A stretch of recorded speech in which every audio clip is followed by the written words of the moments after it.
వద్దన్నా తీసుకొచ్చేసావే నువ్వు. నేను శివన్ గురించి చెప్తే నమ్మలేదు కదా, ఈ రోజు డైరెక్ట్ గా చూద్దురా. వీళ్ళంటే ఇటు వస్తున్నారు. ఏమైందమ్మా? హే నువ్వెందుకు ఎక్కడికి వచ్చా? నేను నీతో మాట్లాడలే, శివన్తో మాట్లాడుతున్నాను.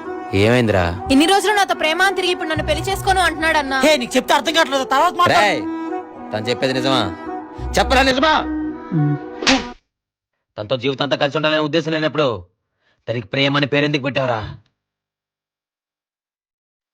ఇలా మధ్యలోనే వదిలేస్తావని తెలిసినప్పుడు దానికి ప్రేమ అనే పేరెందుకు పెట్టావురా? నువ్వేం భయపడకమ్మా, వాడు నిన్నే పెళ్లి చేసుకుంటాడు. లేకపోతే కాలు సై తీసేస్తాను. నేను చెప్పాను కదా శివన్ దగ్గరికి వస్తే ప్రాబ్లం సాల్వ్ అయిపోతుందని. తనెవరు? ఊర్లో ఎప్పుడు చూడాలా? మన గిరిబాబు వాళ్ళ పాప అన్న. గిరిబాబు అంటే అదే అన్న మన ఏరియా మొత్తం గైస్ సప్లై చేస్తుంటారు ఓ కదా. ఆ గిరిబాబా. నాకు తెలిసి నీ పేరు మేనకా కదా? లేదండి, అది మా అమ్మగారి పేరు.